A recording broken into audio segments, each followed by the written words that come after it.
Hello everybody and welcome to a Procreate tutorial. Today in my house it is over 100 degrees. This is actually perfect for what I'm going to be teaching you today, which is what I call hot emulsion. It's kind of a stylized animated film burn effect that I like to use in a lot of my videos. I'll give you some examples.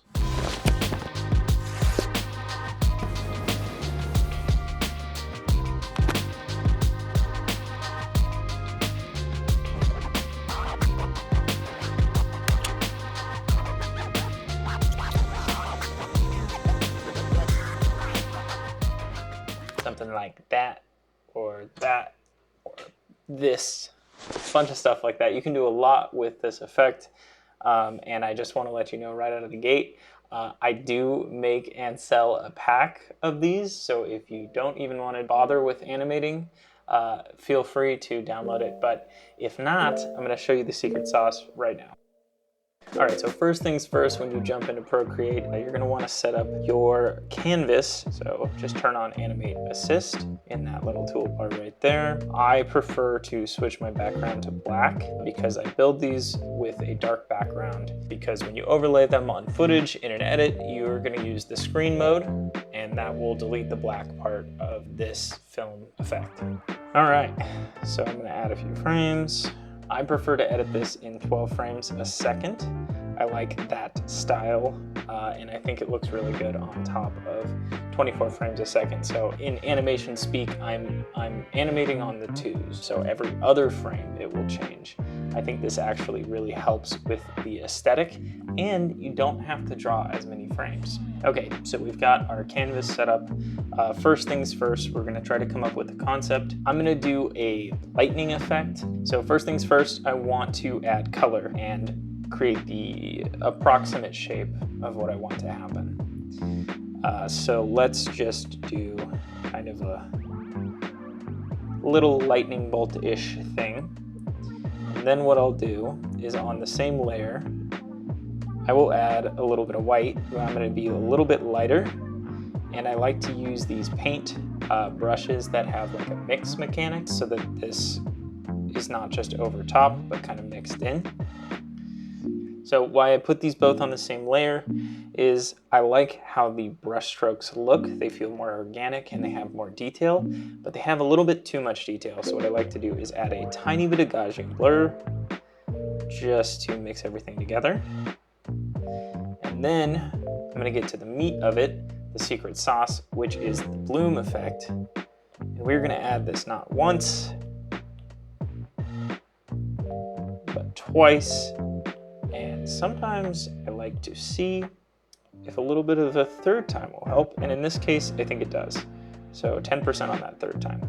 Now, I would just do it to whatever feels right to you. I think 2.5 times or 2 times works great for adding the bloom effect. And how that works is when you click on the effect and you pull it up, it resets the effect. So you can do it as many times as you want to the same layer. It's not a problem. I'm just going to delete those. So this is pretty close to the look we want for a single frame. The only other thing I like to add, which you can do later, but I always add while I am working on it, is just add a little bit of noise, and it gives you that little grain effect. I do around 27% because I enjoy how the grain looks, and I think it really adds to the film burn look. Boom. So there is one. Super easy. This feels like the middle of the animation to me, so I'm going to work to this. I'm going to turn my onion skin down to 1, and I am just going to kind of give it a little bit of a... Sorry, switch back to the red. And then add a little bit of white.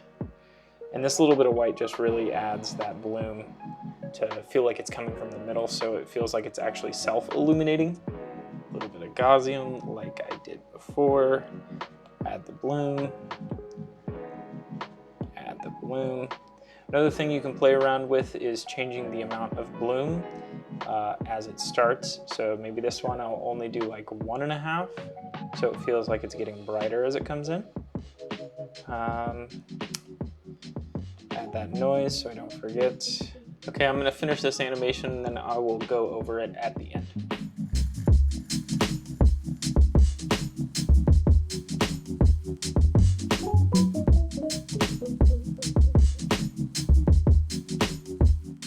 Alright guys, so I just finished up this animation and this is how it looks. I'm pretty happy with that. It's not too complicated. It does take a little bit of time, but yeah, if you guys enjoyed this and you learned a lot, let me know, like and subscribe. And if you want to skip the animation and just buy them, I have a link in the description to my pack. There's over 20 animations. There's borders, there's wipes, there's loops, bunch of stuff. You can do whatever you want or make it yourself. All right, thank you guys for watching and bye forever.